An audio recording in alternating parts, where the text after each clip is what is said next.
The Wright brothers dropped out of high school. Einstein flunked his college entrance exam. Steve Jobs never finished college. All three changed the world. None of them followed the rules. Welcome to Raising Geniuses. I'm Jordan Lipsky.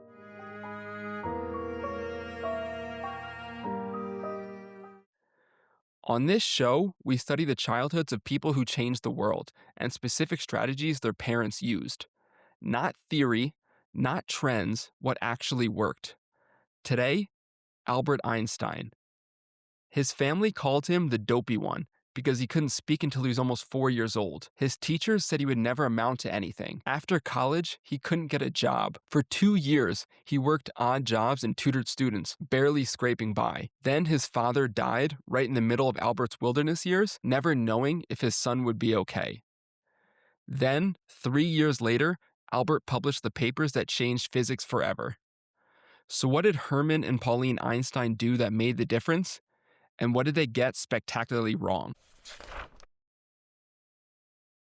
March 14th, 1879, Ulm, Germany. When Albert Einstein was born, his grandmother took one look at him and gasped. His head was too large, oddly shaped. Something seemed wrong. But Hermann and Pauline Einstein, his father was a merchant who would later run an electrical engineering company. His mother was an accomplished pianist. They waited and waited. Albert didn't speak. Not at 1 year old, not at 2, not at 3. The family started calling him Der Deporté, the dopey one. Neighbors whispered, relatives asked questions. His parents consulted doctors. But then they did something that most modern parents wouldn't do. They stopped worrying about it. They didn't compare Albert to other children. They didn't drill him on vocabulary. They didn't panic. They trusted his timeline. When Albert did finally start talking, around age 4, he had an odd habit. He would whisper sentences to himself, testing them out, making sure they sounded right before saying them aloud. His sister Maja later said he had such difficulty with language that those around him feared he would never learn. But here's what Hermann and Pauline understood. Not talking forced Albert to think differently. He described it years later. I very rarely think in words at all. A thought comes, and I may try to express it in words afterwards. He thought in pictures, in images, in visual puzzles. That delay wasn't a deficit, it was building a different kind of mind. When Albert was 5 years old, he was laying in bed sick. His father came home with something small in his pocket. Not a toy, not candy, a compass. Hermann Einstein handed it to his son without explanation. Just, look at this. Albert held it in his hands, moved it left, moved it right. No matter which way he turned it, the needle pointed north. He trembled. He felt cold. Why? How? There was no one touching the needle. No string, no mechanism he could see, just an invisible force, something he couldn't see or touch, moving that needle. It terrified him. It amazed him. It made him ask, what else is hidden that I can't see? Hermann didn't give his sick son a toy to distract him. He gave him a question. But Hermann understood something else. Curiosity isn't enough. You need discipline to pursue it. And that's where Pauline came in. Pauline Einstein was an accomplished pianist. She understood something most parents don't. Music wasn't decoration. It was a way of thinking. So when Albert was around 6 years old, she arranged violin lessons. Albert hated it. The drills, the rigid instructions on exactly how to hold the bow, exactly where to place your fingers. Do this, not that, over and over. It was everything Albert despised, being told there was only one right way to do something. The first teacher didn't last long. The lessons were unbearable for both of them. Most parents would have said, fine, no more violin if you hate it. Pauline said, different teacher. She understood the difference between this isn't working and this will never work. But even with new teachers, Albert remained unenthusiastic. He practiced dutifully, mechanically, but without passion. Year after year, different teachers came and went. 7 years passed like this. Then at 13, something changed. He heard Mozart's violin sonatas. The clarity, the beauty, the mathematical perfection of it. Mozart's music, Einstein later said, felt like it had always existed as part of the inner beauty of the universe, waiting to be revealed. A high school friend later recalled watching young Einstein play Mozart. When his violin began to sing, the walls of the room seemed to recede. For the first time, Mozart in all his purity appeared before me. Suddenly, he wanted to play. Not because someone told him to, because he had to hear it himself. He and his mother started playing Mozart duets together. Albert on violin, Pauline on piano. Music became his thinking tool. Later in life, when he was stuck on a physics problem, he'd pull out his violin and play, improvising melodies in his kitchen late at night until suddenly, I've got it. The answer would come through the music. And that's principle number 1. Trust your child's developmental timeline, even when it takes years. Albert couldn't speak until he was almost 4. Herman and Pauline didn't panic. They waited. Pauline persisted with violin for 7 years before the Mozart breakthrough. They understood that development doesn't follow a schedule, and not all delays are deficit. Sometimes they're just different timelines. And sometimes persistence means waiting for the right moment, not forcing the wrong one. Today, we'd call the developmental delay requiring immediate intervention. The Einsteins called it patience. The compass taught Albert to ask questions. The violin taught him that breakthroughs take years of patient work. But the Einstein parents were about to do something even more radical.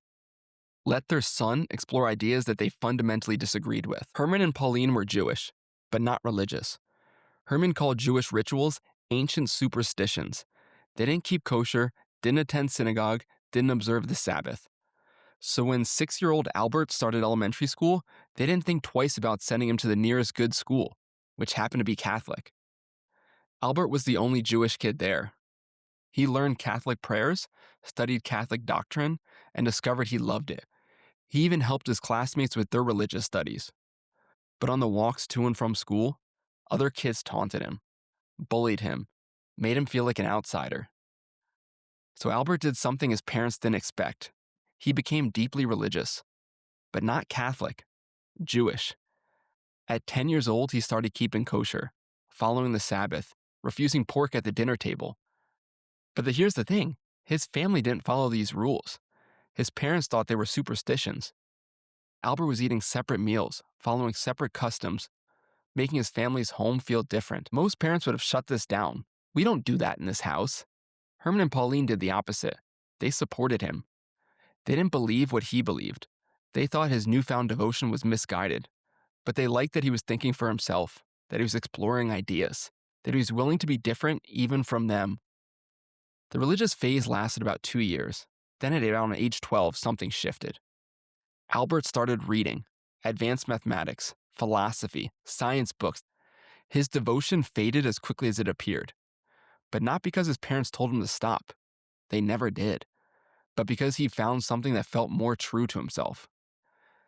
And here's the key.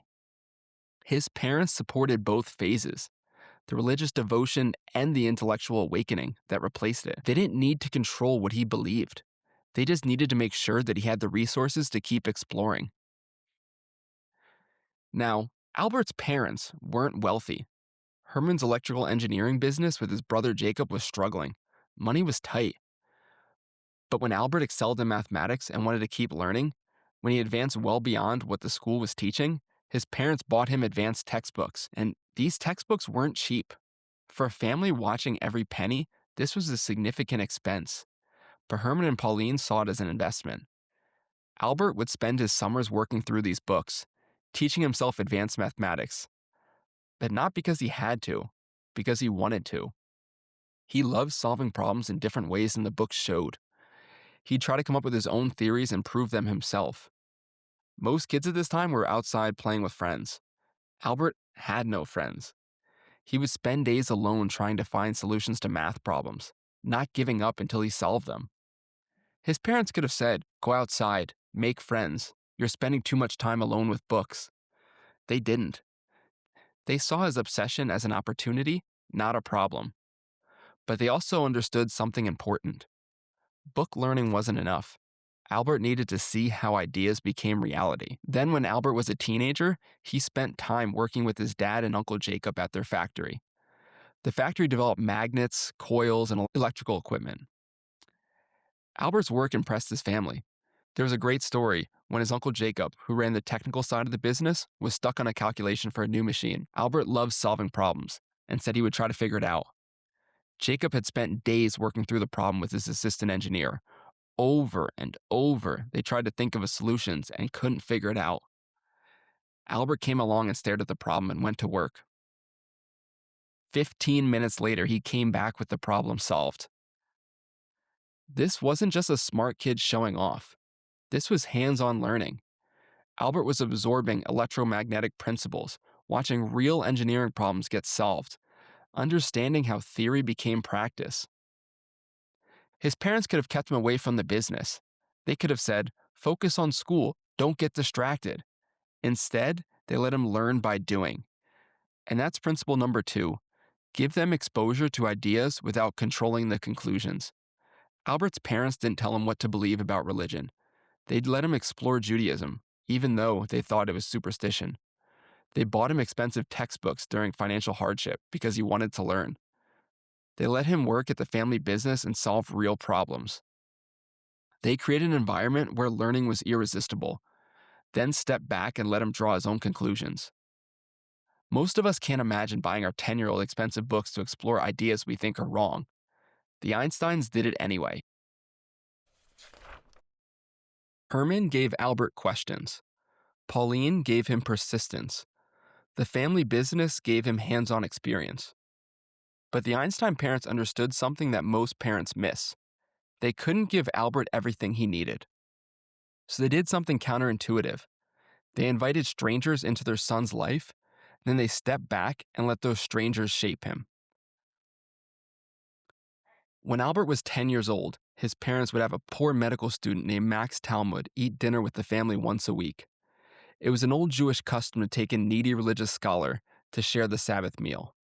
The Einsteins, never following traditions fully, had Max come over regularly for dinner on Thursdays instead of the usual Friday. Max was 21, Albert was 10. But Max saw something in this quiet, curious boy, and he started bringing Albert books.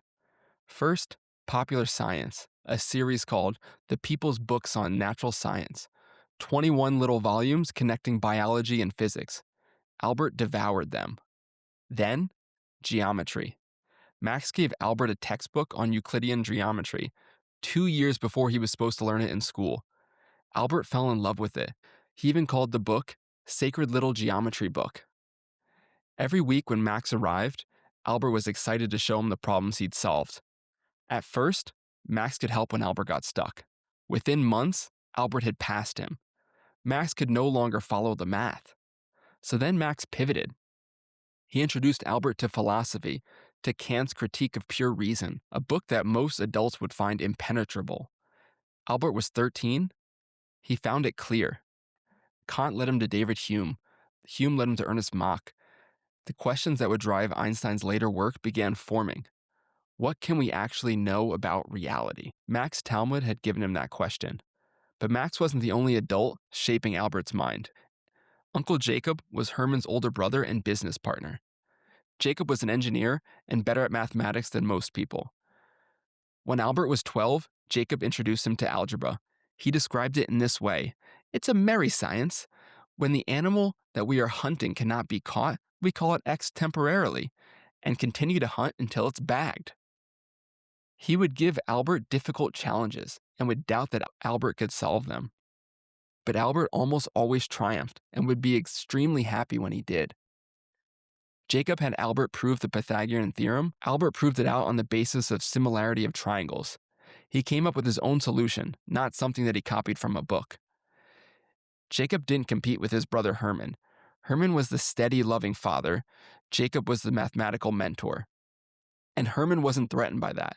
He saw Jacob's influence as a gift to his son. This network, Max bringing books, Jacob bringing mathematical challenges, Hermann creating space for curiosity, was building something powerful in Albert. But it was about to be tested. When Albert was 15, everything fell apart. Hermann and Jacob's electrical business failed. They lost major contracts to competitors, and the business was done. The family, Hermann, Pauline, and Albert's sister Maja, moved to northern Italy to start over. But Albert was left behind. He was supposed to stay in Munich with a distant relative and finish his last 3 years of school. Then at 17, he'd be forced into the German army. But that made Albert miserable. He was homesick. The school started seeing him as a troublemaker. The teachers didn't like him, and the prospect of mandatory military service loomed. So Albert devised a plan. He went to a family doctor and got a letter certifying he was suffering from nervous exhaustion. He used this to leave school on Christmas vacation, and then he didn't come back. He showed up unannounced at his parents' doorstep in Italy. "I'm not going back to Germany ever," he told them. He would go on to renounce his German citizenship to avoid military service. He was now stateless. No diploma, no prospects, just a promise. He'd study on his own and get into a technical college in Zurich. His parents were shocked, dismayed, but watch what they did. They didn't force him back. They didn't punish him. They didn't say, "You made your bed, now lie in it." Instead, Hermann helped him prepare for the entrance exams. There was just one problem. Albert was 16. ETH Zurich didn't accept students until they were 18. So a family friend wrote to the school director calling Albert a child prodigy. The director was skeptical, but agreed to let him take the entrance exams anyway. Albert crushed the math and science sections. He failed literature, French, zoology, botany, and politics. The head physics professor was impressed enough to invite Albert to audit his classes. But Albert had a different idea. He wanted to spend a year at a different school, a school that would let him think. And once again, his parents were about to bring someone else into Albert's life who would shape who he became. The school Albert chose was in Aarau, Switzerland. Small town, a different country, a completely different approach to learning. The school followed the methods of Swiss educator Johann Heinrich Pestalozzi. His philosophy? Nurture each child's inner dignity. Let them reach their own conclusions. Start with hands-on observation, then intuition, then conceptual thinking. No rigid authority, no rote memorization, no do it this way because I said so. For Albert, it was heaven. But there was something else that made Aarau special. Albert boarded with the Windler family. Jos Windler taught history and Greek at the school. His wife, Rosa, became Mama to Albert. They had 7 children, and the Windler home was warm, sociable, full of debate and laughter. Jos became a mentor. He was against German militarism and nationalism. He had what people described as an edgy honesty about him. But the Windlers did something else for Albert. They made him sociable. Gone were the days of sitting in his room solving problems by himself. Now Albert sat around the dinner table with the family, talking, debating, laughing. A woman who knew him described him as turning into a head-turning teenager who possessed masculine good looks. He fell in love with one of the Windler's daughters, Marie, and she became his first girlfriend. This family became intertwined with the Einsteins for life. Marie would be his first love. Another daughter, Anna, would marry Albert's best friend, Michel Besso. The Windler's son, Paul, would marry Albert's sister, Maja. Hermann and Pauline sent their 16-year-old son to live with strangers in another country, and those strangers shaped who he became. And that's principle number 3. You don't have to be your kids' everything. Let other adults shape them. Most parents think they need to be the primary influence on their children. The Einsteins did the opposite. They welcomed Max Talmud into their home and let him introduce Albert to advanced math and philosophy. They didn't compete with Uncle Jacob's mathematical mentorship. And when Albert needed a fresh start, they sent him to live with the Windler family in Switzerland. They understood that adolescents pull away from parents and learn from other adults. So instead of fighting it, they facilitated it. They built a network of mentors who could shape their son in ways they couldn't. Today we obsess over being our child's best friend, teacher, and coach all at once. The Einsteins knew better. They built a team. The Einstein parents had built something remarkable. A son who could think independently, persist through difficulty, and learn from anyone. But they were about to make a mistake that would cost them years of closeness with Albert. And ironically, it happened because they forgot their own lesson. Trust Albert's timeline. Let him draw his own conclusions. The following year, in 1896, Albert got into ETH Zurich. He left the Windler family and entered one of Europe's best technical schools. There, he struggled with authority and constantly butted heads with professors. He didn't like being told how to solve problems and always tried to figure out his own solutions. This frustrated teachers. There was a telling exchange between his professor and an assistant professor. Albert was in class and working on an experiment. He was given instructions and he immediately threw them in the trash and did it his way. The professor said to the assistant professor, "He always does something different from what I have ordered." The assistant responded, "He does indeed, but his solutions are right and the methods he uses are of great interest." While he was there, Albert met another student who caught his eye, Mileva Maric. She had everything Albert found attractive in a romantic partner. She had a passion for math and science, depth and soul, but their relationship took time to develop. There were a few problems, first being that he was still dating Marie Windler. He was writing each of them letters, but there was a big difference in the letters. He started becoming more passionate in his letters to Mileva and more distant in the ones to Marie. Eventually, he chose to break up with Marie for Mileva. He dumped Marie Windler, a girl his parents approved of, a girl from the family that had taken him in, specifically because Marie reminded him of the life his mother wanted for him: safe, respectable, predictable. That's not what Albert wanted in his teenage years. The next big problem was that Mileva was 3 years older than Albert. This didn't sit well with Albert's mother, Pauline. And what happened next would prove that even the best parents can forget their own principles under pressure. Pauline's objections came fast and fierce. She would say, "Mileva's too old. By the time you're 30, she'll be an old hag." She was too smart. Pauline called her like a book in a dismissive tone. She was the wrong ethnicity. She was Serbian and not German like Pauline wanted. And she had a limp from a hip condition. Pauline saw nothing but problems, no upside to Mileva. Herman was more measured. His approach was, wait until you have a job first. But Pauline pushed hard. She constantly badmouthed Mileva. She told Albert how terrible she was for him, that he shouldn't date her. And here's what happened. The more Pauline pushed, the closer Albert and Mileva became. Every time Pauline catastrophized about the relationship, Albert dug in harder. He'd already left Marie specifically to rebel against the life his mother wanted for him. Now his mother was proving him right, trying to control his choices, judging Mileva on superficial criteria. Albert didn't just stay with Mileva despite his mother's opposition, he stayed with her because of it. And that's principle number 4. When you catastrophize your kids' choices, you often push them toward what you fear. Pauline's concerns about Mileva were legitimate. The age difference was real, and the relationship would be difficult.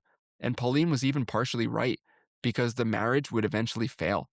But being right doesn't mean your approach works. The more she pushed against Mileva, the more she guaranteed that Albert would choose her. Opposition creates resistance. Catastrophizing strengthens resolve.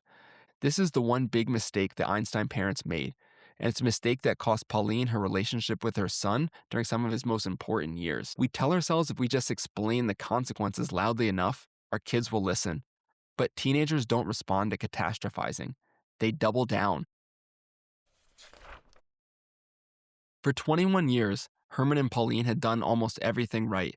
They'd trusted Albert's timeline. They'd given him resources. They built a network of mentors. They'd adapted when the system didn't fit. But now, all of that was being tested because Albert was about to spend years failing, and his parents would have to support him without knowing if any of it would work out. Albert graduated from ETH Zurich in 1900 with mediocre grades. His average was 4.9 out of 6, second from the bottom of his class. Why was it so low? He spent 4 years skipping classes, studying what he wanted instead of what was assigned, and annoying his professors with this independent streak. The same independence that made him brilliant also made him unemployable. He was 21 years old, had a degree, and no job prospects. For the next 2 years, Albert scrambled. He worked as a temporary teacher. He tutored students. He took whatever odd jobs he could find. Meanwhile, Mileva was pregnant with their first child, a daughter. Albert's parents still opposed the relationship, Mileva failed her final exams twice, possibly because she was pregnant during the second attempt.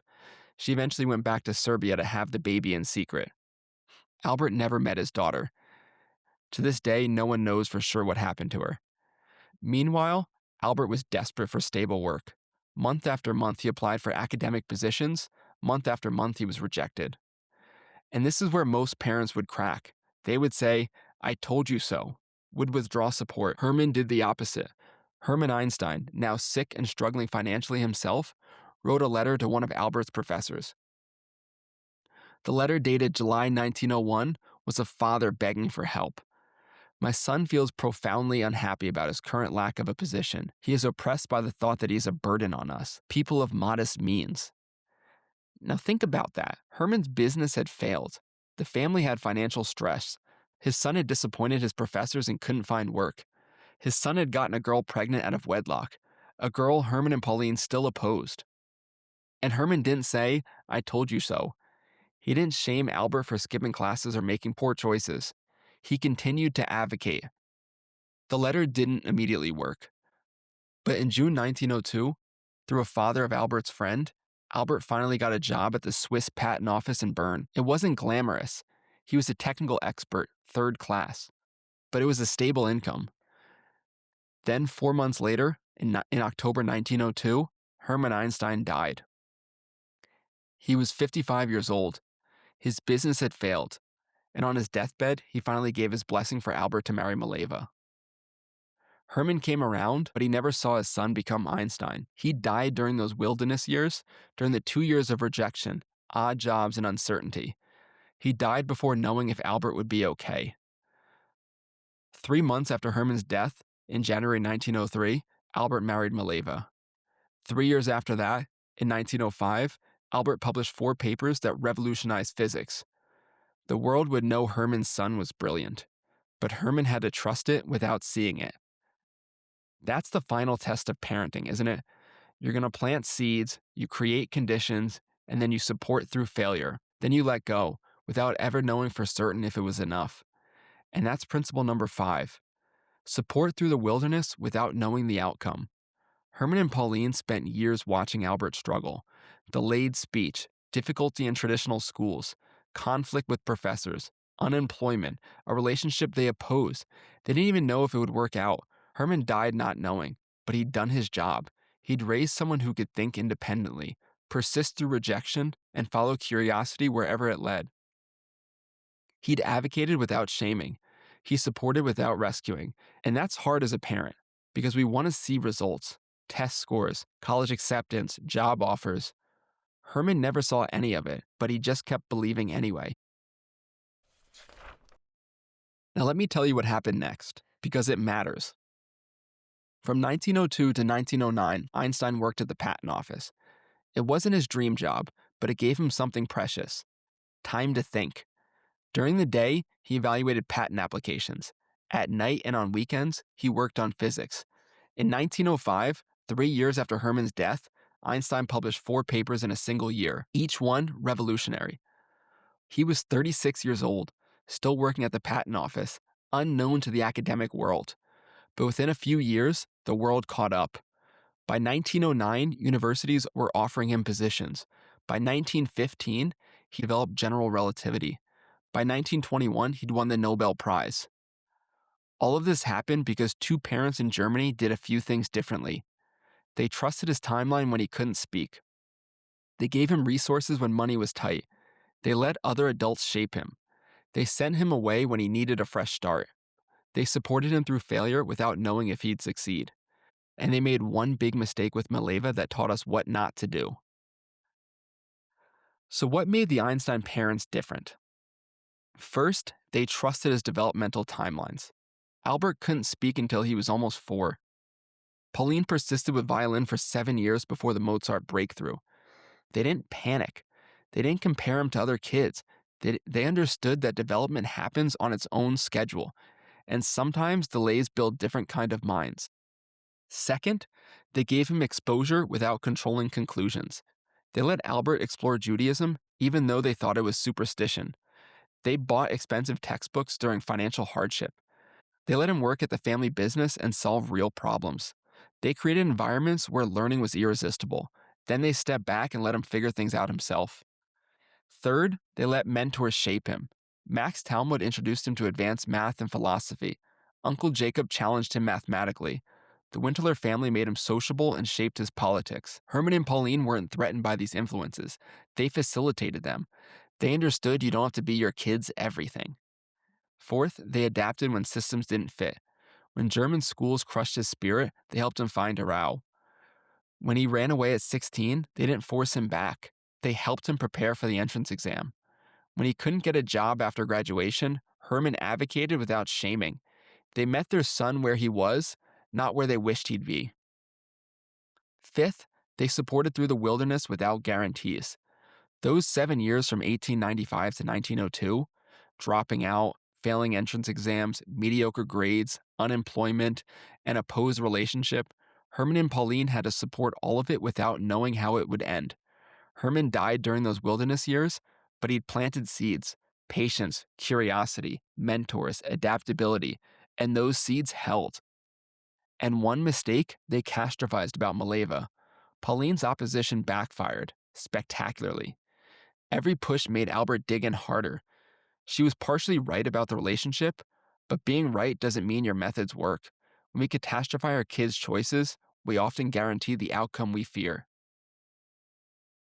Now remember what I said at the start.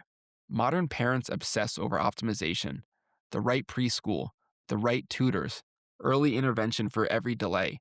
We're terrified of our kids falling behind. The Einsteins did almost none of that. They let Albert struggle with speech for years. They bought him textbooks instead of tutors. They sent him to live with strangers when he needed it. They invested in violin lessons that went nowhere for 7 years. Now, will your kid discover relativity if you follow these principles?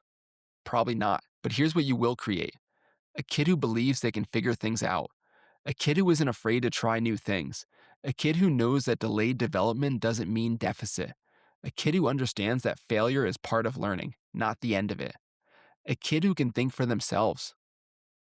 Remember from the first episode what Orville Wright said when someone told him that he and Wilbur had succeeded despite having no special advantages?